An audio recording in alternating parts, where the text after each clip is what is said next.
ये तो 10th में भी है, कौन नहीं बताया। नीचे, और नीचे उसके और देखिए, इंक्रीज इन पॉजिटिव चार्ज।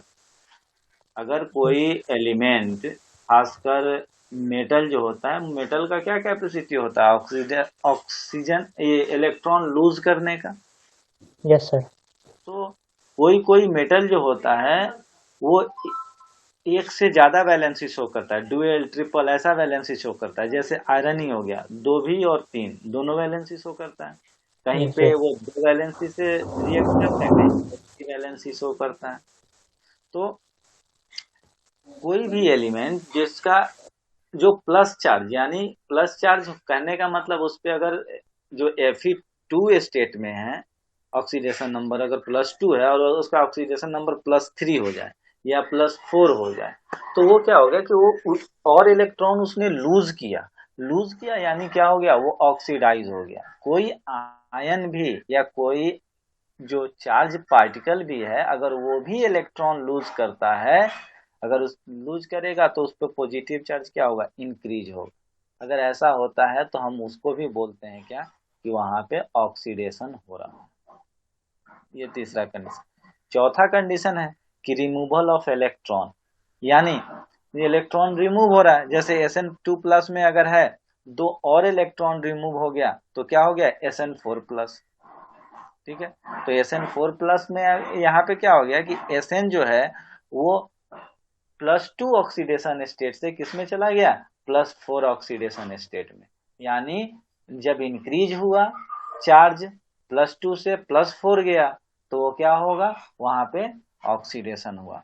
अगर ये +2 से 0 पे चला जाता तो क्या होता, वहां इलेक्ट्रॉन इसको मिला। जब इलेक्ट्रॉन अगर मिलता तो वहां पे वो रिडक्शन हो। इसी के उल्टा रिडक्शन हो जाएगा। एडिंग ऑफ ऑक्सीजन ऑक्सीडेशन है, तो removal of oxygen reduction. Removal of hydrogen oxidation है, तो एडिशन ऑफ हाइड्रोजन रिडक्शन। तो इसी के अपोजिट आप एक को पूरी तरीके से अगर याद रखते हैं तो दूसरे में आपको प्रॉब्लम नहीं होगी। ठीक है। तो ये उसका रिडक्शन का है, removal of oxygen, addition of hydrogen, decrease in positive charge, decrease in oxidation number, and addition of electron. Electron कोई लेता है। तो हम लोग इलेक्ट्रोलाइसिस पढ़ रहे थे, वहां पे क्या होता था कि दो वो होते हैं इलेक्ट्रोड, एक पॉजिटिव और एक निगेटिव। पॉजिटिव को हम लोग बोलते हैं क्या, एनोड, और निगेटिव को कैथोड। तो जो पॉजिटिव होता है इलेक्ट्रोड, वो क्या करता है, वो ऑक्सीडाइज होता है। वो क्या करता है, इलेक्ट्रॉन सप्लाई करने का काम करता है। उसके पास इलेक्ट्रॉन का कंसंट्रेशन ज्यादा होता है, इलेक्ट्रॉन देने का काम करता है। और जो निगेटिव होता है आपका कैथोड, वो क्या करता है, वो इलेक्ट्रॉन एक्सेप्ट करने का काम करता है। वो इलेक्ट्रॉन क्या होगा, लेगा। वहां पे लेगा। इलेक्ट्रॉन क्या होगा, वहां पे इलेक्ट्रॉन लिया जाएगा। क्या सही है? Yes sir. हम्म।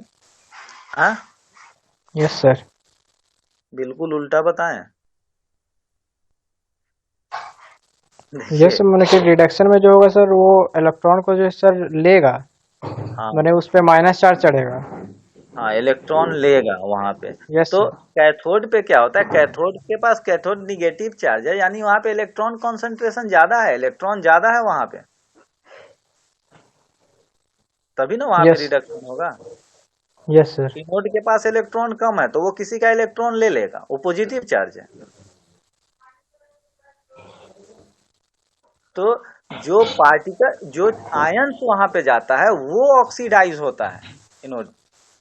ठीक है। एनोड ऑक्सीडाइज नहीं होता, एनोड रिड्यूस होगा तब वो ऑक्सीडाइज करेगा दूसरे को। Yes sir. समझे?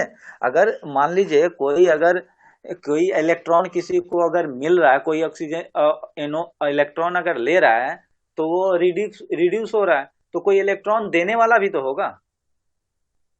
Yes sir.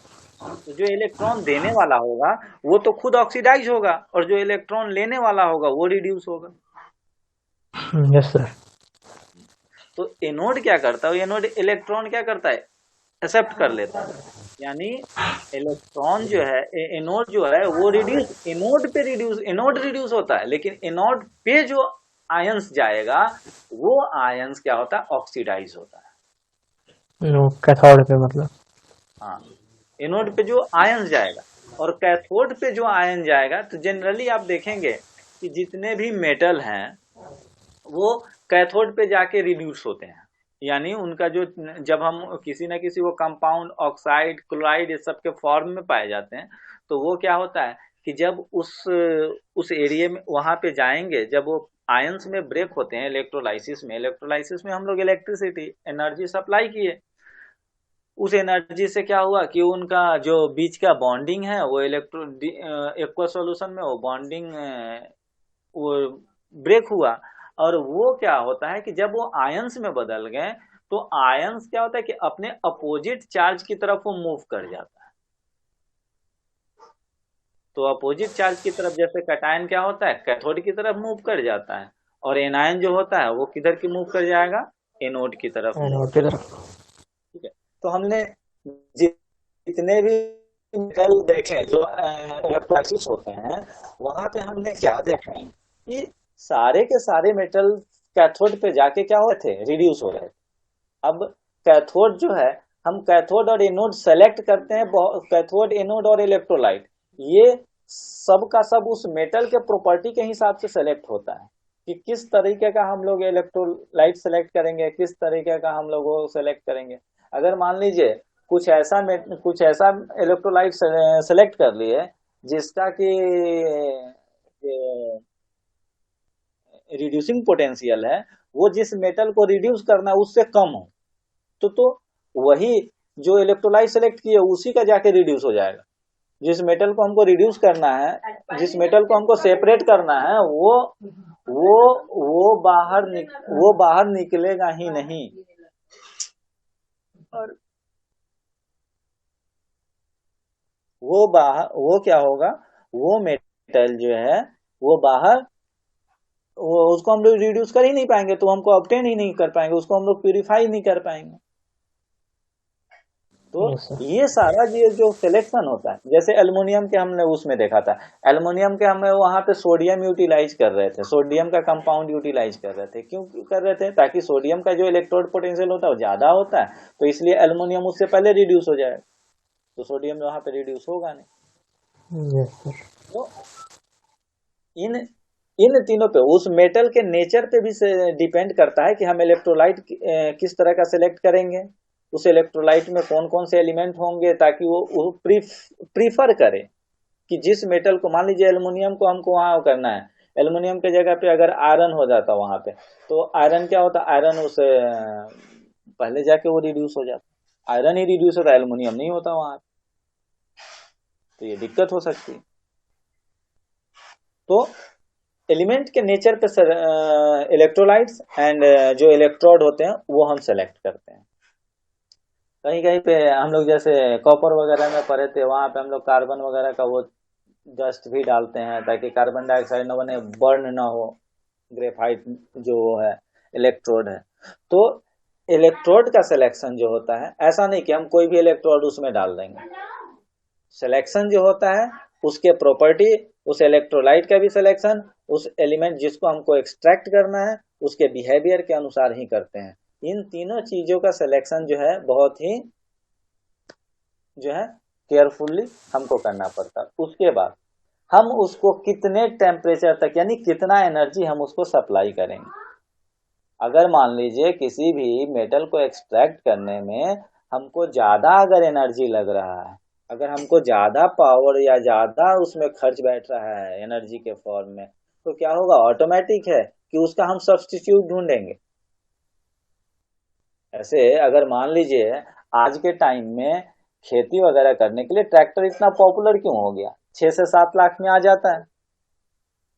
यही अगर ट्रैक्टर अगर 1-2 करोड़ का रहता तो क्या होता, हम लोग बैल से ही काम चला लेते, छोड़ दे। तो हम लोग क्या करते हैं, सब कुछ ढूंढने लगते हैं कि इसके बदले में हम किससे काम चला लेंगे।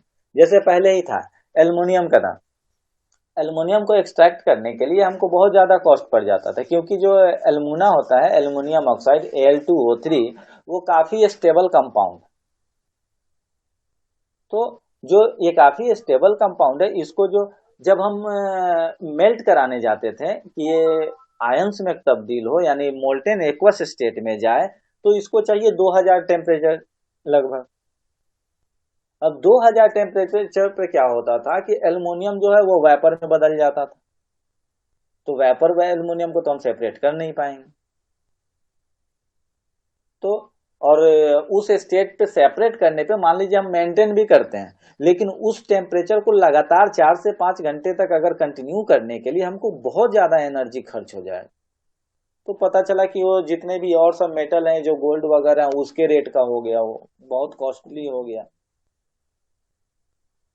तो यही, ये सारा चीज ये जो है, तो उसका किसी भी, बहुत सारे मेटल है, बहुत सारे एलिमेंट हमको मिल भी जाते हैं कि इसका यूज बेस्ट होता।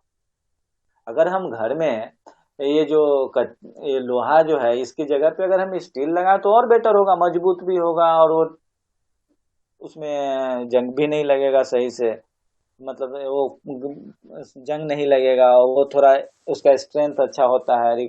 लेकिन उसको लगाने में क्या होता है कि कॉस्ट बहुत ज्यादा बढ़ जाएगा। Yes sir. तो हम लोग क्या होता है कि हम लोग इफेक्टिवली और प्रेजेंट सिनारियो में, यानी अभी का जो टेक्नोलॉजी है उसके उस बेसिस पे, और कॉस्ट इफेक्टिवली हम कैसे उसको अलग कर पाते हैं। तो इन्हीं सब चीजों के लिए अलग अलग, तो इसी सब के बेसिस पे यही सब रिसर्च है, और इसी से डिसाइड होता है कि कौन सा इलेक्ट्रोड हम लेंगे और कौन सा इलेक्ट्रोलाइसिस लेंगे, किस मेटल को या किस एलिमेंट को या किसी वर्क को कंप्लीट करने की। तो इलेक्ट्रोलाइसिस जो है एक बहुत जो है, देखिए केमिस्ट्री है तो इलेक्ट्रिसिटी, इलेक्ट्रिसिटी है तो केमिस्ट्री, क्योंकि बिना सेल और बैटरी और बिना इसके केमिकल बिहेवियर को मतलब वो किए हुए हमारा इलेक्ट्रिसिटी भी नहीं हो सकता। अब जितने भी जो इलेक्ट्रॉनिक्स डिवाइसेस देखते हैं, सब में कहीं ना कहीं बैटरी या कहीं ना कहीं ये सेल वगैरह का इस्तेमाल किया गया है। बताइए सर। तो बिना, तो वही बोल रहे कि बिना केमिकल रिएक्शंस के इलेक्ट्रो केमिस्ट्री बेकार, तो इलेक्ट्रिसिटी बेकार। और ये सेमीकंडक्टर वगैरह में तो और ज्यादा जरूरी है, ये डिवाइसेस वगैरह में। और खासकर जो इंटेलिजेंस डिवाइसेस होते हैं उसको तो ऐसे भी बंद हो जाने के बाद भी सपोर्ट चाहिए, जो कि वो रिकॉग्नाइज कर सके, उसके डेटा रिफ्रेश बार बार कर सके। नहीं तो ऐसे क्या होता है कि कनेक्टिविटी अगर लाइट का है एक बार गया तो बात खत्म हो गया, सारा वॉस्ट आउट हो गया। तो ये मेन इंपॉर्टेंट चीज है, electrolyte, electrode, how much energy we require to say process this work. तो जितने भी एक्सट्रैक्शन सेल्स वगैरह ये सब होते हैं, वो और किस कंडीशन में हमको इस इक्विपमेंट या इस सेल या इस मशीन का यूटिलाइज करना है। जैसे अभी आपने देखा भी हो, सुना भी होगा कि जैसे ये फाइजर वगैरह का जो अमेरिकन कंपनी है, उसका जो वैक्सीन वगैरह आया, उसको -75 डिग्री पर स्टोर करना पड़ता है। तो उसको इंडिया में स्टोर करने में, इंडिया में का तो टेम्परेचर लगभग 37-38 डिग्री सेल्सियस होता है, -75 डिग्री टेम्परेचर करने के लिए बहुत ज्यादा हमको उसका सप्लाई चेन इतना ज्यादा मजबूत है नहीं, तो उसको स्टोर नहीं कर। तो ये भी डिपेंड करता है कि किस कंडीशन में हमको उस पर वर्क करना है, उसके हिसाब से भी हम लोग क्या होता है वोल्ट मीटर या फिर गैल्वेनिक सेल वगैरह का इस्तेमाल करते हैं। जैसे बोला जाए कि ये फ्यूल सेल वगैरह हम लोग बनाते हैं, फ्यूल सेल वगैरह का हम लोग ऊपर स्पेस वगैरह में इस्तेमाल किए थे। तो उससे क्या होता है कि कंटिन्यूअस हमको एनर्जी चाहिए, तो वहाँ हम हाइड्रोजन को एज ए फ्यूल यूज करते थे और उसी से वाटर भी बना लेते थे। तो वाटर जो उसमें जो स्पेस में जो साइंटिस्ट वगैरह गए हैं, वो उसका यूटिलाइज करते थे, और फ्यूल का भी उससे काम हो जाता था, यानी एडिशनल कोई चीज कैरी नहीं करना पड़ता। तो मल्टीपल यूज हो रहा है, उसके वेस्ट मटेरियल का भी क्या कर रहे हैं यूटिलाइज कर रहे हैं। तो इन सब, जब तक हम ये मतलब हमको हमको पता नहीं चलता कि हम कर क्या रहे हैं, हम यही पढ़ने में भी यही चीज है, हम ये क्यों पढ़ रहे हैं और इसका जरूरत कहाँ कहाँ पे हो सकता है, ये भी चीज जानना जरूरी होता है नॉलेज को क्या करने के लिए, इंफॉर्मेशन में बदलने के लिए। नहीं तो क्या होता है, वो डेटा है, बहुत सारा चीज हमने कलेक्ट कर लिया, उस चीज का हमारे पास काम नहीं है, तो वो तो हमारे लिए क्या है, एक सामान है, वस्तु है, यूटिलाइजेशन तो है नहीं। मान लीजिए आप आपको आपके पास बाइक है, 10-15 बाइक आपने खरीद के रख लिया, लेकिन आपको सामान ढोने ले जाने के लिए चाहिए, आपको जैसे आप कोई ट्रांसपोर्ट करने के लिए आपको सामान यहाँ से वहां पहुंचाते हैं, तो क्या बाइक पे तो उसका जरूरी नहीं पड़ जाएगा, सारा का सारा सामान उस पर नहीं चला जाएगा, आपको पिकअप करना ही पड़ेगा, या ट्रैक्टर या ट्रक वगैरह चाहिए ही चाहिए। तो अब उसके लिए जो है कि बहुत सारा डेटा हम कलेक्ट तो कर लिए, लेकिन उस डेटा का हम यूटिलाइजेशन नहीं कर पा रहे हैं, उस डेटा को हम सोच नहीं पा रहे हैं कि ये हमारे डे टू डे लाइफ में या हमारे एक्टिविटी में, एक्ट में कैसे इम्प्लीमेंट हो। तो इस तरीके से आप अगर केमिस्ट्री वगैरह चाहे कोई भी सब्जेक्ट पढ़ेंगे, तभी आपको वो यूटिलाइज होगा।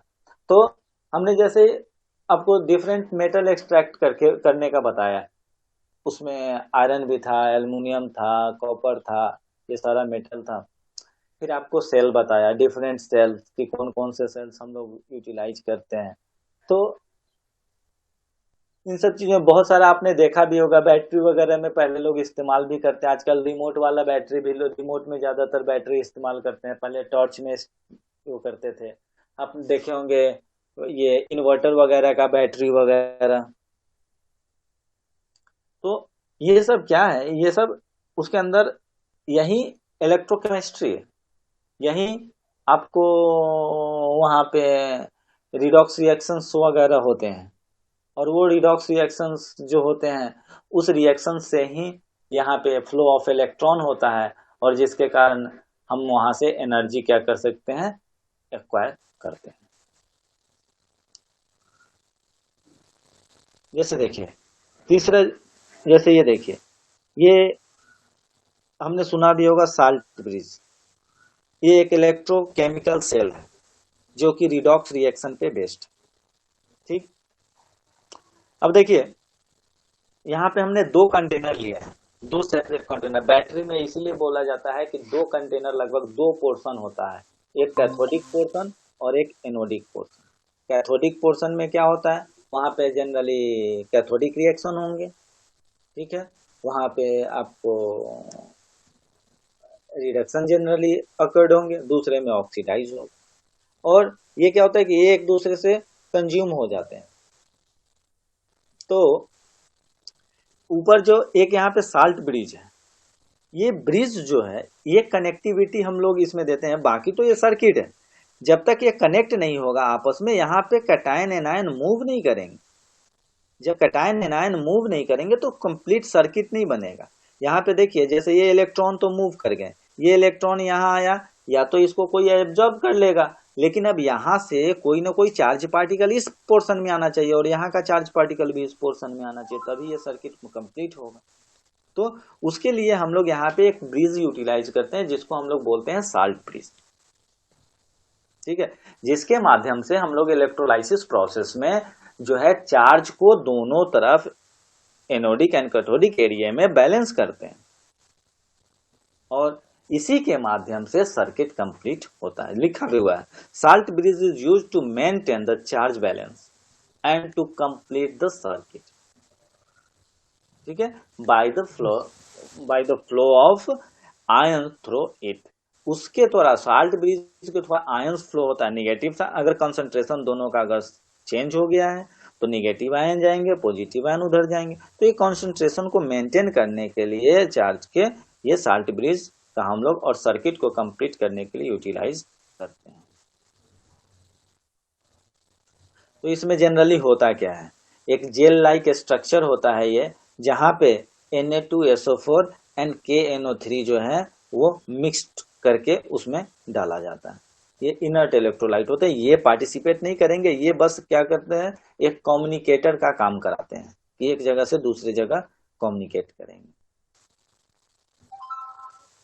ठीक है, तो यस सर। ये चार्ज बैलेंस के लिए हम लोग यूटिलाइज करते हैं, ताकि जो आपका सेल है वो सेल कंटिन्यूअस काम करे लंबे टाइम तक। ठीक, तो हम लोग जैसे सेकेंडरी सेल वगैरह में देखते हैं, वहां पे क्या होता है कि हम लोग जैसे जैसे धीरे धीरे वो बैटरी वगैरह कंज्यूम हो, जैसे वो धीरे धीरे चार्ज डिस्चार्ज होते होते धीरे धीरे कंज्यूम हो जाता है, तो फिर हम लोग उसको क्या करते हैं, उसमें लिक्विड वाटर लाके डालते हैं। वो वाटर क्या होता है, वो धीरे धीरे जब बैटरी बोलते हैं ना कि खौलता है, खौलने का मतलब क्या होता है कि जब वहां पे चार्जिंग और डिस्चार्जिंग होता है तो वहां पे रिएक्शंस हो रहे हैं, रिएक्शन हो रहे हैं तो एनर्जी का आदान प्रदान होगा, एनर्जी चेंज करेगा एक फॉर्म से दूसरे form, either chemical energy change, electrical energy. जब हमको वहां से जब हम उसको चार्ज करते हैं, इलेक्ट्रिकल एनर्जी उसको सप्लाई करते हैं, वो केमिकल एनर्जी में कन्वर्ट होता है।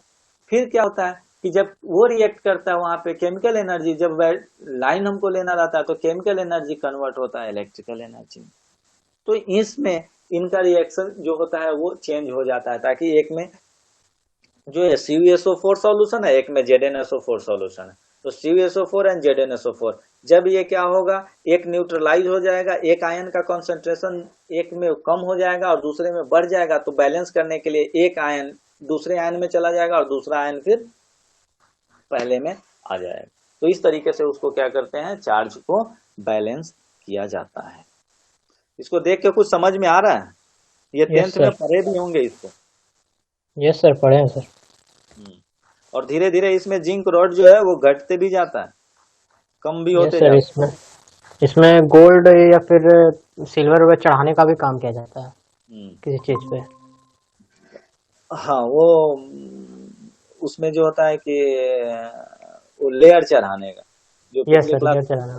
दिन बताए भी थे कि हम इसमें गोल्ड भी चढ़ाते हैं, कॉपर भी चढ़ाते हैं, जिंक भी चढ़ाते हैं, फिर टीन भी चढ़ाते हैं, टीन और टीन वगैरह को केवल लोहे पे चढ़ाते हैं। Yes sir. तो ये उसको जो है उस चीज को करने के लिए उस चीज को हम लोग करते हैं जनरली कोरोजन वगैरह से उसको प्रोटेक्ट करने के लिए। Yes sir. ठीक है? तो एक देखिए, एक यहाँ पे एक इम्पोर्टेंट चीज है कि हम लोग किसी रिएक्शन को सेल डायग्राम कैसे लिखते हैं। यहाँ पे देखिए दो चीज है, ZnS जो पहला ऊपर लिखा हुआ है, एक मिनट जरा हमको पेन एक्टिव कर लेने दीजिए। देखिए यहाँ पे जो है ये चीज दिख रहा है, यस सर। ये वाला point। और यहाँ पे डबल डॉट आपको ऐसे दिख रहा होगा इस तरीके का, और फिर ये दूसरा पोर्शन ये। Yes sir. हम्म। तो लेफ्ट हैंड साइड वाला जो होता है ना, वो एनोड का रिएक्शन होता है। ठीक है, और राइट हैंड जो साइड वाला होता है वो कैथोड का रिएक्शन होता है। जनरली अगर इस तरीके से, ये एक स्टैंडर्ड जो लिखने का ये तरीका है, IUPAC रिकमेंडेशन है कि सर लेफ्ट बीच हैंड में के जो साइड। हाँ बोलिए। बीच बीच में जो डबल लाइन है सर, वो किस लिए है? ये डबल लाइन एनोड और कैथोड के रिएक्शन को सेपरेट करता है। ओह, ठीक है, ये ठीक। ये बता रहा है कि ये जो है वो सेल का स्ट्रक्चर है। ठीक है, ये और ये जो है ये सेपरेटर का काम करता है ये दोनों में। ओह, ठीक है, और ये सेपरेटर क्या है, ये आपस के कनेक्टिविटी को बताता है, और ये कनेक्टिविटी है आपका साल्ट ब्रिज। ये दोनों जो डबल लाइन जो डॉट दिखा रहा है, ये डबल वर्टिकल लाइन जो है, ये जो है दोनों रिएक्शन को, एनोडिक और कैथोडिक रिएक्शन को कंबाइन करने वाला लाइन है, और ये एनोडिक और कैथोडिक रिएक्शन को ऐसे नॉर्मली स्टेटमेंट में सेपरेट करता है। यस यानी सर। उसके लेफ्ट साइड एनोडिक रिएक्शन होगा, एनोड हाफ वाला रिएक्शन होगा, और राइट साइड कैथोड हाफ का रिएक्शन होगा। ठीक, यस सर। और इसमें एक आप उसके बाद देखेंगे कि एक चीज और है कि सिंगल स्लैश लाइन, ये वाला yes sir. Single vertical line. ठीक है, तो ये मेटल है, ये सॉलिड स्टेट में है और ये एक्वस स्टेट में है। ठीक है, यहाँ पे देखेंगे ये एक्वस स्टेट में है और ये सॉलिड स्टेट में है। यानी एनोड पे क्या होता है, एनोड पे जो होता है सॉलिड स्टेट से वह एक्वस में टूटता है। एनोड पे जो रिएक्शन, जैसे रिएक्शन में क्या होता है, एनोड पे आपका जो भी होता है वो ऑक्सीडेशन होता है, तो वहां पे जिंक ऑक्सीडाइज हो गया, तो जिंक क्या हो गया, जिंक Zn2+ में टूटा, तो उस रिएक्शन को बताया गया है यहाँ। यस। ठीक है, और यहाँ पे कैथोड पे क्या होता है कि यहाँ पे कैथोडिक हालत में क्या होगा कि Cu2+ जो होता है वो क्या करता है, कैथोड से इलेक्ट्रॉन लेता है और वो ऑक्सीडाइज हो जाता है, वो मतलब रिड्यूस हो जाता है, यानी Cu में बदल जाता है, तो उस रिएक्शन को यहाँ पे बताया गया है। समझे? Yes sir. और C जो है उसके कॉन्सेंट्रेशन को बताता है, मोलर कॉन्सेंट्रेशन को, कितना मोल हमने उसको लिया है। ठीक है, और जो उसके बाद यहाँ पे इस जगह अगर कुछ लिखा हुआ है तो बैटरी के ईएमएफ को बताता है कि इससे कितना एनर्जी मिलेगा। यहाँ पे सबसे राइट में जो होता है वो वहां पे ईएमएफ बताता है उस सेल का कि कितना उसका ईएमएफ, यानी कितना उसमें इलेक्ट्रोमैग्नेटिक फोर्स जनरेट होता है, कितने कैपेसिटी का वो बैटरी या सेल, बैटरी बोल रहे हैं वो सेल है। ठीक है, ये चीज आपको यहाँ दिखेगा, जिससे पहले वाले उसमें देखे थे ना, देख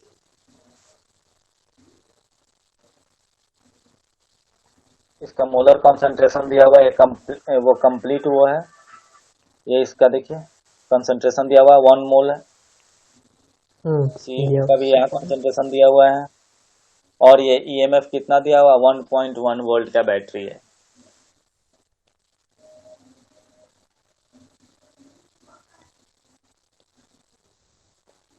ठीक है, यस सर।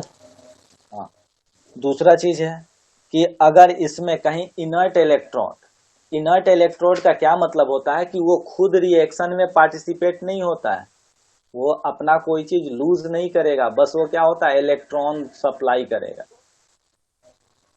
तो इन्हें जैसे प्लेटिनम जो है और ग्रेफाइट को इनर्ट इलेक्ट्रोड माना गया है, तो वो भी यहाँ पे तीसरा जो कॉल स्लैश दे के लिखा रहेगा साइड में, ये भी लिखा हुआ ऐसे हो सकता है। तो ऐसा नहीं कि तीसरा स्लैश अगर लिख के होता है तो ये मत घबराए कि क्या है, तो ये क्या है, ये पूरा का पूरा जो है किसी सेल को रिप्रेजेंट करने का तरीका है, इस तरीके से। डायरेक्ट क्वेश्चन पूछ देता है इसमें कि इसमें किसका ऑक्सीडेशन किसका रिडक्शन हो रहा है। एनोड पे क्या होता है ऑक्सीडेशन, तो जो लेफ्ट में होगा उसका ऑक्सीडेशन होगा, जो राइट में है उसका रिडक्शन होगा, सिंपल सा बात है। Yes sir. कंसंट्रेशन क्या है, ब्रैकेट में जो लिखा हुआ है कंसंट्रेशन है, कितना वो ईएमएफ होगा, कितने वोल्ट का बैटरी है तो वो उसको ईएमएफ जो दिया हुआ है वो होगा, कौन सा इलेक्ट्रोड है अगर कुछ दिया हुआ है तो जो अगर तीसरा स्लैश जो है डबल डॉट के बाद यहाँ जो तीसरा स्लैश दिया हुआ है वो इलेक्ट्रोड है। ठीक है, साल्ट ब्रिज यूटिलाइज करते हैं, salt bridge concentration ions concentration को मेंटेन करने के लिए और सर्किट को कंप्लीट करने के लिए यूटिलाइज करते हैं। अगर कैथोड साइड मान लीजिए इसमें SO4 आयन तो दोनों साइड है ना, यस सर। तो SO4 आयंस का अगर कंसंट्रेशन एक साइड अगर डिक्रीज हो गया दूसरे साइड इंक्रीज हो गया है तो क्या होगा, वो वहां से शिफ्ट कर जाएगा, जाएगा उस साइड, इधर से उधर की तरफ ट्रांसफर होगा, उधर से इधर की तरफ ट्रांसफर होगा। यहाँ K2 हम लोग साल्ट ब्रिज में जो है वो Na2SO4 K2SO4 KNO3 यही सब यूज करते हैं, जो इलेक्ट्रोलाइट का निगेटिव आयन वगैरह सब होता है। तो उसमें क्या होता है कि वो कंसंट्रेशन को मेंटेन करने के लिए हम उसको K या SO4 ये सब उधर इधर उसमें जो होते हैं वो शिफ्ट